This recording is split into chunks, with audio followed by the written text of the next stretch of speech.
Hello everyone.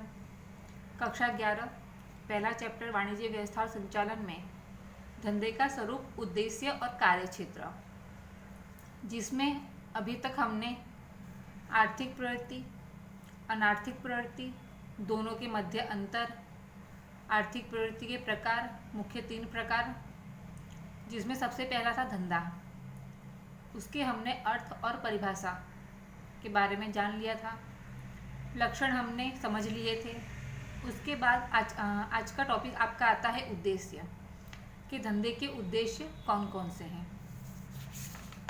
आपकी किताब में धंधे का उद्देश्य टॉपिक दिया गया है, तो उसमें सबसे पहले आपको कुछ बातें बताई गई है कि धंधे का मुख्य उद्देश्य ये लाभ कमाने का होता है। लेकिन अब का समय इस प्रकार का है कि जिसमें ग्राहकों में जागृति आ गई है, ग्राहकों को उनके अधिकार पता चले हैं, ग्राहकों को पता चल गया है कि उन्हें किस प्रकार की वस्तु किस कीमत में मिलनी चाहिए, किस प्रकार की सेवाएं प्राप्त होनी चाहिए, तो ग्राहक उस प्रकार की वस्तुओं की डिमांड करते हैं। साथ में सरकार के नियंत्रण, सरकार अलग अलग प्रकार के कानून बनाती है, धंधे पर या धंधे पर व्यवसाय पर उस पर अपना अंकुश रखती है। तो इन सब चीज़ों के कारण जो भी व्यक्ति धंधा शुरू करता है, उसने लाभ के अलावा भी अन्य उद्देश्यों को स्वीकार किया गया है। तो कौन से उद्देश्य होते हैं? तो धंधे के मुख्य 2 उद्देश्य होते हैं। पहला है आर्थिक और दूसरा है सामाजिक उद्देश्य। सबसे पहले धंधे का आर्थिक उद्देश्य। धंधे के आर्थिक उद्देश्य के अंदर पहला आपका पॉइंट आता है लाभ का उद्देश्य। कोई भी धंधा है, उसका मुख्य उद्देश्य लाभ कमाना होता है। जिस भी व्यक्ति ने धंधा शुरू किया है, वो यही चाहेगा कि उसने जो भी पूंजी विनियोजित का अर्थ है कि उसने जो भी पूंजी निवेश की है, अपने धंधे में लगाई है, उस पर उसको उचित प्रतिफल या लाभ प्राप्त हो। तो व्यक्ति धंधा शुरू करने से पहले यही इच्छा करेगा कि वो जो भी पैसे लगाएगा धंधे में, उसके बदले में उसे लाभ मिले। लेकिन साथ साथ में लाभ किस लिए जरूरी है? तो लाभ सिर्फ धंधे का अस्तित्व बना रहे उसके लिए ही नहीं, लेकिन धंधे का विकास भी हो, तो उसके लिए भी लाभ अब जरूरी है। तो इस प्रकार आज के समय में अधिक लाभ कमाने को महत्व न दे करके उचित लाभ के विचार को स्वीकार किया गया है। ये जो कुछ टॉपिक हैं, पॉइंट्स हैं, उनको आपको याद रखने का, तो आपको ये पॉइंट के अंदर क्या लिखना है उसके बारे में आपको आसानी से पता चल जाएगा। पूरा थियरी याद करने में मुश्किलें आती हो, प्रॉब्लम होती हो, तो इस तरह के कुछ टॉपिक याद कर लेने के और उनको आप एग्ज़ाम में लिखोगे तो भी आपका आंसर राइट होगा।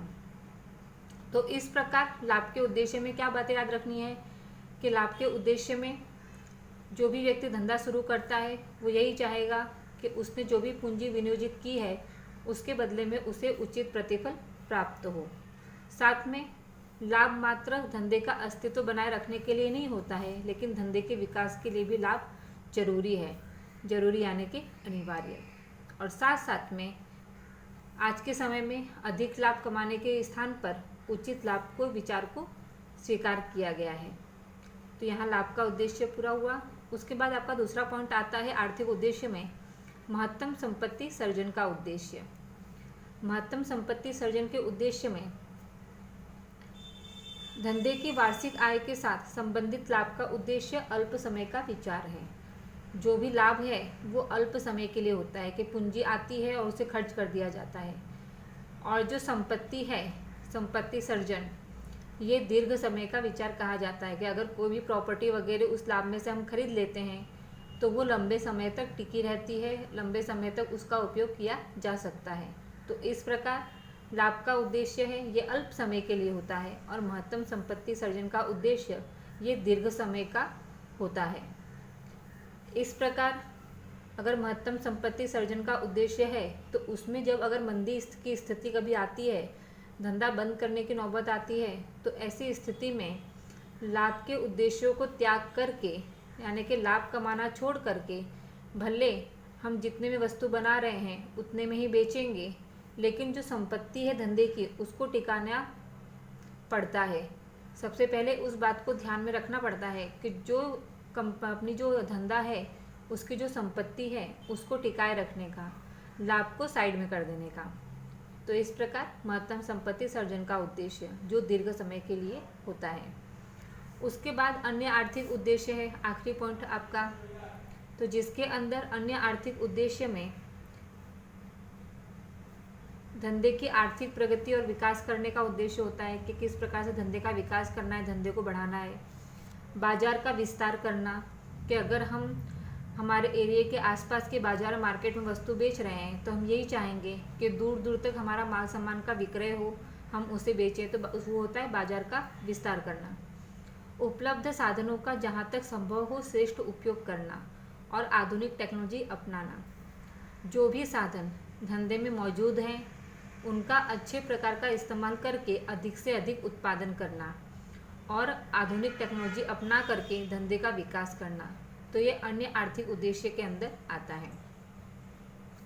उसके बाद धंधे के सामाजिक उद्देश्य है, इसको हम अगले वीडियो में देखेंगे।